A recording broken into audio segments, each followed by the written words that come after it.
You only need to know 5 numbers to know if a property will make you money or you get trapped in a deal that you'll regret later that ends up taking money out of your pocket every single month. And not knowing these 5 numbers almost feels like shooting a dart randomly while blindfolded and hoping to hit a bullseye. It doesn't usually happen. For those of you who do not know me, hi, my name is Ryan Cha, your friendly neighborhood real estate investor, and I help new investors get started in real estate investing.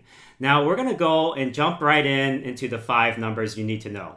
The very first number you need to know is the cash flow. Your cash flow is a measure of how much profit you're making every single month, and it's equal to your rental income minus your mortgage payment minus your maintenance costs. Now, under your mortgage payment, you'll want to include 2 things, which is the taxes and insurance.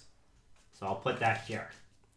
And then under the maintenance costs, you want to include 2 things, which is landscaping costs and repairs. So I'll put that here. So basically, what you want to do for the full equation is take your rental income minus your mortgage payment that includes your taxes, your property taxes that is, and homeowners insurance, and then subtract out your landscaping costs and general repair costs.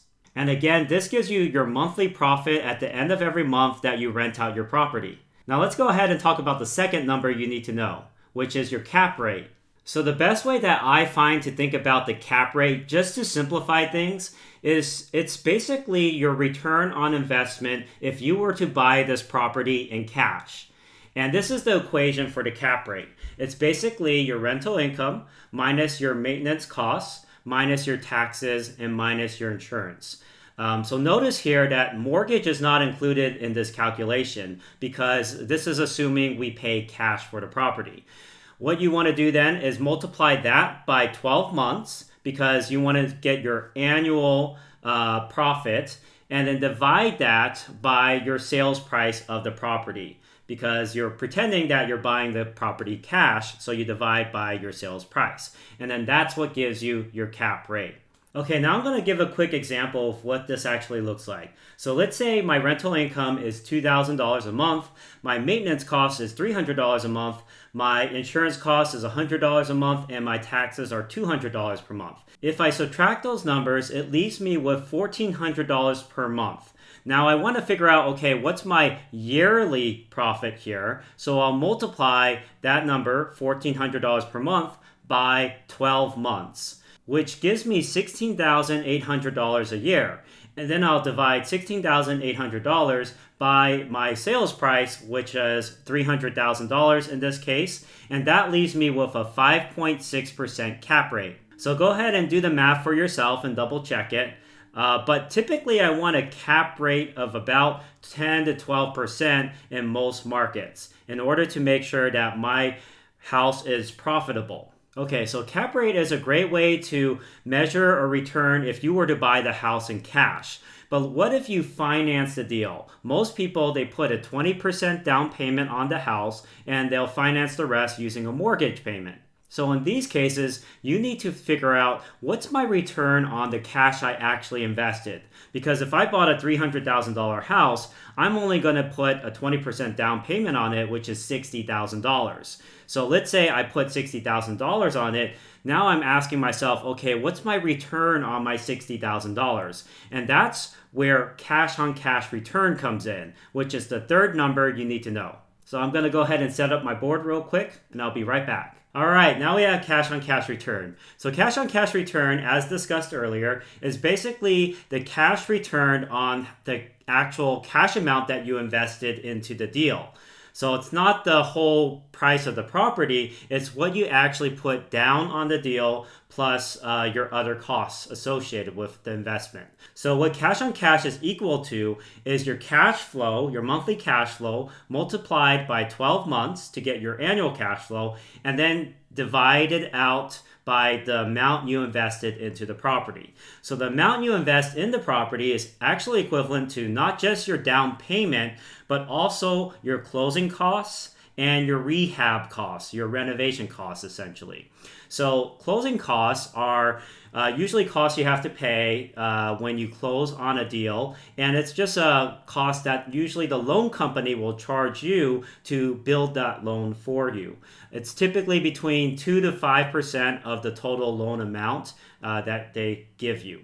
And then we have the rehab costs, which is basic renovations. It depends on what state the property is in, obviously, for how much renovations you're going to be doing. Okay, here's a quick example of a cash-on-cash return calculation. Let's say I'm making $1,000 per month in cash flow. I will first multiply that by 12 months to get my annual cash flow, which is $12,000. And let's say my down payment is $60,000, my closing cost is $5,000, and my rehab cost is $10,000.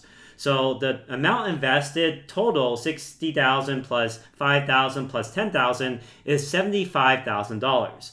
And now all I have to do is divide my cash flow, my annual cash flow, which was $12,000, divided by the amount invested, which was $75,000, to give me my cash-on-cash return. In this case, it's 16%. Usually I aim for a cash-on-cash return of 15% or more if possible. Okay, now the fourth number you need to know is the break-even number. So give me 1 second to go ahead and set up the board for that. All right, here we go. The fourth number we're going to talk about is the break-even number.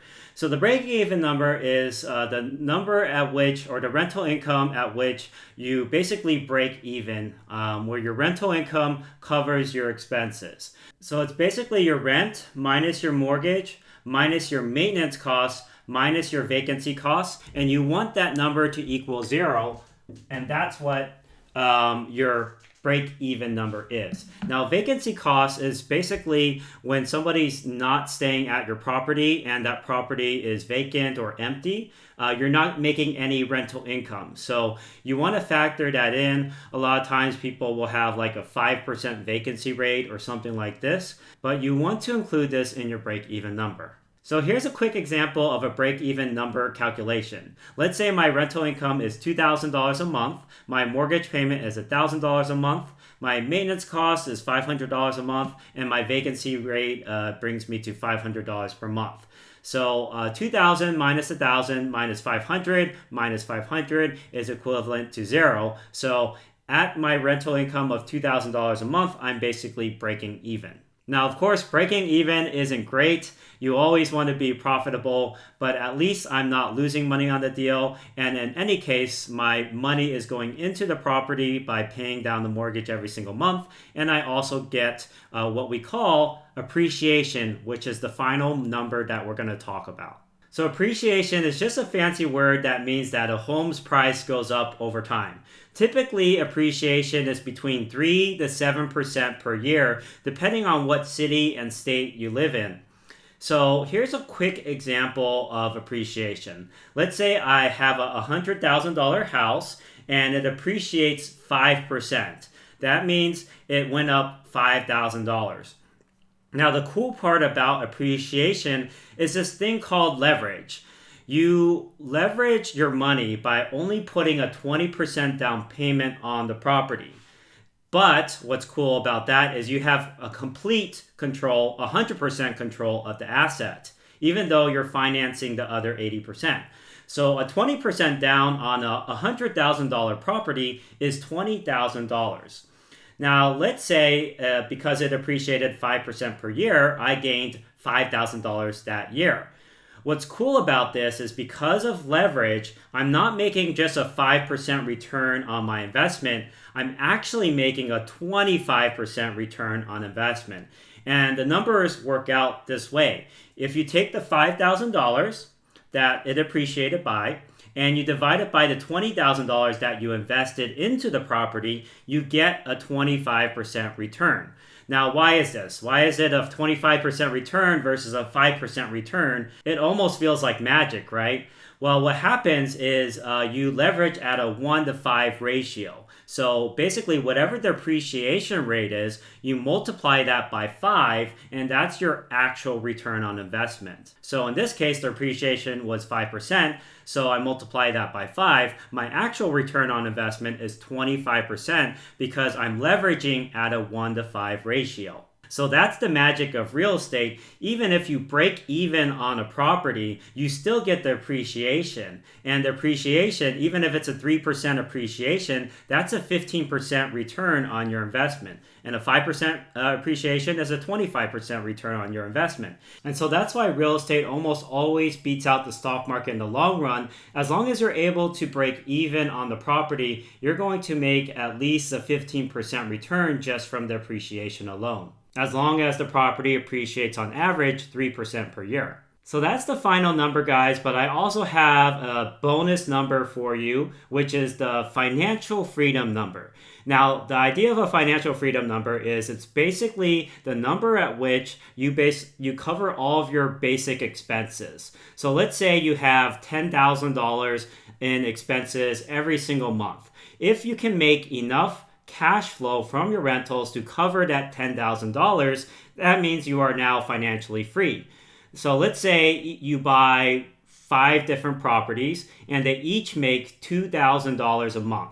Well, that means with those 5 properties, you're covering your expenses of $10,000 per month, which means your passive income is basically covering all of your expenses, and you're at that stage where you're technically financially free. So that's the dream, guys, and that's actually how I was able to exit my position as a pharmacist. I worked as a pharmacist for about 8 years and built up real estate on the side, and then eventually replaced my full-time pharmacist salary. So if you want to know more about that, please drop a question or comment in the comment section down below, and I'll go ahead and get back to you as soon as possible. And if you enjoyed this video, please don't forget to like and subscribe and share with your friends, so that can reach more people who are really struggling with getting started in real estate investing. That's it for this video. Thanks again for watching, and I'll see you on next week's video.